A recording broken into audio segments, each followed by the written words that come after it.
여수 문수지구의 부영아파트 1단지 부지가 수년째 방치되고 있습니다. 부영 측이 400여 세대의 아파트 건설을 적극 추진하는 가운데 원만한 보상 협의가 관건입니다. 수도권 규제 완화 반대 서명운동에 도내에서만 80만 명이 참여했습니다. 전라남도는 지역 균형 발전 협의체를 통해 정부와 국회에 서명부를 전달할 계획입니다. 광양 섬진강변에 민간 자본이 투입된 의료 휴양 리조트가 조성됩니다. 새로운 체류형 관광 인프라로 기대를 모으고 있습니다. 메르스 확산 여파에 24시간 공장을 가동하는 여수산단 기업들도 대응 마련에 부심하고 있습니다. 견학은 물론 자체 행사도 취소하는 등 메르스 차단에 주력하고 있습니다. 여러분 안녕하십니까? 계속해서 전남 동부권 소식입니다. 여수 문수지구의 옛 부영 아파트 단지가 빈 땅으로 수년째 방치되고 있습니다.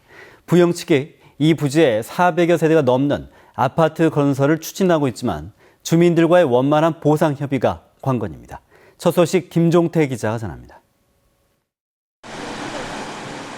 2만 2천여 제곱미터 이르는 여수 문수지구 내 옛 부영아파트 1단지 부지. 이곳에 자리했던 부영아파트는 지난 2003년 당시 재개발을 추진했지만 무산된 뒤 2012년 박람회를 앞두고 철거됐습니다.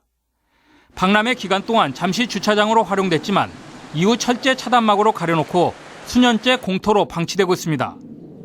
뜯기고 기울어진 차단벽은 녹슨 지 오래됐고 각종 낙서로 미관상 보기에도 좋지 않습니다.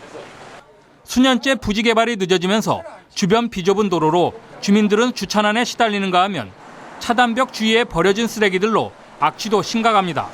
공익을 위해서 개발할 때까지는 주차장을 만든다든지 시에서 관리하게 해가지고 근린 공원 같은 것도 만들면서 주차장도 만들고 그랬으면 훨씬 여기가 분위기가 좋았을 겁니다. 부영 측은 주민 민원이 잇따르자 부지 개발을 서두르고 있습니다.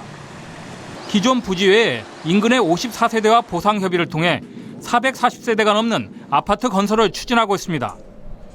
10층이 넘는 아파트 건설에 따른 조망권 문제를 주민들과 충분히 협의하고 마을 입구 도로 확장 등의 제반 여건도 다각적으로 검토하고 있습니다. 54세대가 전체 동의를 해가지고 부영하고 원활하게 협의를 한 뒤에 부영에서 사업계획 승인 신청한다 그러면 검토해서 처리할 그런 생각을 가지고 있습니다. 아파트 재개발이 늦어지면서 수년째 쓸모없는 공터로 방치돼 주민 민원을 불러왔던 문수지구 부영 1단지. 부영 측의 아파트 개발 계획으로 열악한 주거 환경 개선을 통한 도심 정비의 새로운 계기가 마련될지 관심이 높습니다. MBC 뉴스 김종태입니다.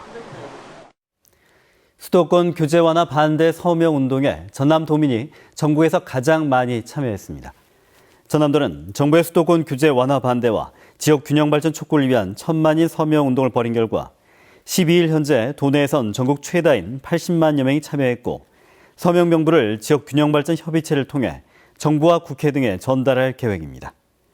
전남도는 수도권 규제 완화 정책이 시행이 되면 전남은 생산 유발 효과가 최대 2조 원이 줄고 취업 유발 효과도 최대 12,000명 이상 줄게 된다며 수도권 규제 완화 정책의 중단을 촉구하고 있습니다. 광주지검 순천지청은 무기계약직 채용을 미끼로 수천만 원의 뇌물 수수 혐의를 받고 있는 전 광양시청 총무국장에 대해 징역 5년을 구형했습니다. 광주지검 순천지청은 광주지법 순천지원 제1형사부 심리로 열린 광양시 무기계약직 채용 비리 사건 결심 공판에서 전 광양시청 총무국장 62살 황모 씨에 대해 징역 5년에 벌금 6천만 원과 추징금 3천만 원을 구형했습니다. 검찰은 또 황 씨에게 금품을 전달한 박모 씨와 황 씨에게 전달할 금품 가운데 일부를 가로챈 서모 씨에게 각각 징역 3년을, 또 황 씨로부터 이성웅 전 시장 선거자금을 받은 이모 씨에게 징역 1년 6월과 추징금 1,500만 원을 구형했습니다. 광양시 다안면 일원에 민간 자본이 투입돼 신개념의 의료 휴양 리조트가 조성됩니다. 특히 지역의 새로운 체류형 관광 인프라로 큰 몫을 할 걸로 기대됩니다. 김주희 기자가 보도합니다. 지리산 호남 정맥이 시작하는 광양시 다안면 느랭이골. 이 일대 21만 9천 제곱미터 규모로 새로운 개념의 리조트가 조성됩니다. 올 하반기에 지구단위 계획을 최종 확정하고 개발 행위 허가 절차를 마친 뒤 내년 1분기 안에 본격 공사에 들어가게 됩니다. 이곳 자연형 리조트 조성 사업은 오는 2020년까지 1,900억 원의 민간 자본이 투자됩니다. 호텔과 콘도, 유스호스텔 등 480실 규모의 숙박시설이 들어섭니다. 특히 건강검진 등 휴양객들을 위한 170병상 규모의 의료시설도 조성됩니다. 건강 체크를 하고 그다음에 스트레스를 해소할 수 있는 각종 가정의학 측면에서 이렇게 치료를 해주는 그런 병원이 되겠습니다. 여수와 순천시 등 전남 동부권을 방문하는 관광객은 한 해 2천만 명이 넘는 것으로 추산됩니다. 광양 느랭이골 자연형 리조트는 섬진강, 어치계곡, 매화마을 등과 연계해 동부권을 찾는 관광객들을 유인하는 새로운 지역의 체류용 관광 인프라로 한 몫을 할 수 있을 것으로 보입니다. MBC 뉴스 김주입니다. 메르스 여파의 식중독 위험까지 학생들 건강관리에 비상이 걸렸습니다. 교육당국이 위생용품을 학교에 비치하고 급식 상태 점검에 나서는 등 대책 마련에 보심하고 있습니다. 김영훈 기자입니다. 등굣길 마스크를 착용한 학생들이 눈에 띕니다. 학교 내 음수대와 화장실 옆에는 손을 말리는 기계까지 설치됐습니다. 학생들은 수업 전 교실에서 손 세정제로 손을 씻습니다. 발열 체크도 수시로 이루어지고 있습니다.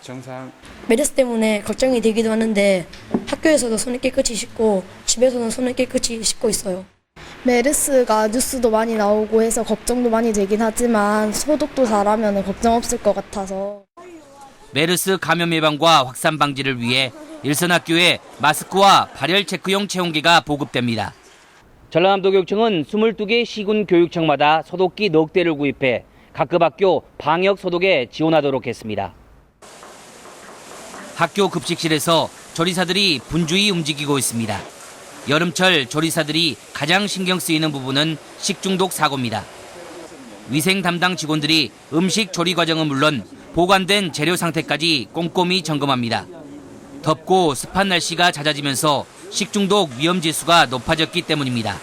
조리 과정에서 교차 오염이 되지 않도록 각종 기구들을 정확히 관리하고 적기 독서에 사용할 수 있습니다. 올 들어서만 전남 지역 3개 학교에서 식중독 사고가 발생했습니다. 메르스의 식중독 위험까지 높아지면서 학생들 건강관리에 비상이 걸렸습니다. MBC 뉴스 김양훈입니다. 메르스가 진정 기미를 보이지 않으면서 여수 담당 기업들도 대응책 마련에 부심하고 있습니다. 산업단지공단 여수광양지사에 따르면 270여 개 업체에 2만여 명이 일하고 있는 여수산단에서 확진자가 발생하면 24시간 가동하는 공장의 특성상 급속한 확산과 함께 가동 차질이 우려됩니다. 특히 A모 기업은 지난 6일 보성의 확진 환자가 다녀간 결혼식에 직원 30여 명이 참석한 사실이 확인돼 해당 직원들에 대한 관리에 들어갔습니다. 다른 기업들도 공장 입구에 열 화상 카메라를 설치해서 메르스 차단에 나섰고 예약된 견학이나 단체 행사도 취소하는 등 대비에 나서고 있습니다. 전남도가 메르스에 따른 지역경제 피해를 최소화하기 위해 다각적인 대책을 추진합니다. 전남도는 중소기업 소상공인 피해 지원 창담 창구를 설치해서 애로사항을 청취 상담하고 중소기업과 소상공인의 경영 안정자금을 1,500억 원으로 확대하기로 했습니다. 또 중소기업의 육성자금의 상환을 유예하거나 연기해주고 신용보증재단의 보증비율을 80에서 100%로 확대하기로 했습니다. 한편 메르스 사태 이후에 도내 대형마트와 전통시장의 이용객에 평소보다 최고 30%가 줄어 지역의 유통업계가 피해가 커지고 있습니다.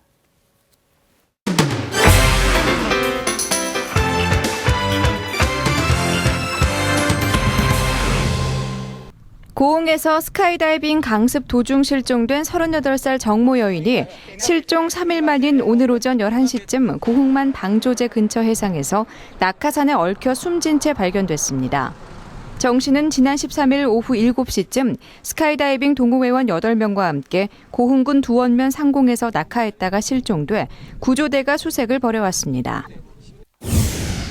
여수시가 오는 8월 13일부터 나흘간 열리는 해양 스포츠 제전을 앞두고 자원봉사자를 모집합니다. 모집 분야는 행사 안내와 급수 환경 미화 등 5개 분야의 500여 명으로 만 16세 이상 여수 시민으로 한정하며 오는 15일부터 3주간 접수합니다. 포스코 광양제철소가 여름철 전력 소비량 증가에 대비해 컴퓨터와 냉방시설의 전원을 뽑고 끄고 줄이고 자발적으로 에너지를 절감하자는 생활 속 3고 운동을 전개하고 있습니다. 포스코는 또 전력 소비량이 가장 많은 오전 9시에서 10시, 오후 1시에서 5시 사이에는 1시간 이내로 회의 진행을 권유하고 사무실 조명도 구획별로 격등제를 운영하는 등 다양한 활동을 전개하고 있습니다. 고흥군은 말레이시아 정부로부터 유자와 석류 생산 제품 수출업체 2개소에 대한 할랄 식품 연장 실사를 마쳤으며 실사단으로부터 생산 라인의 안전성에 대해 높은 평가를 받았다고 밝혔습니다.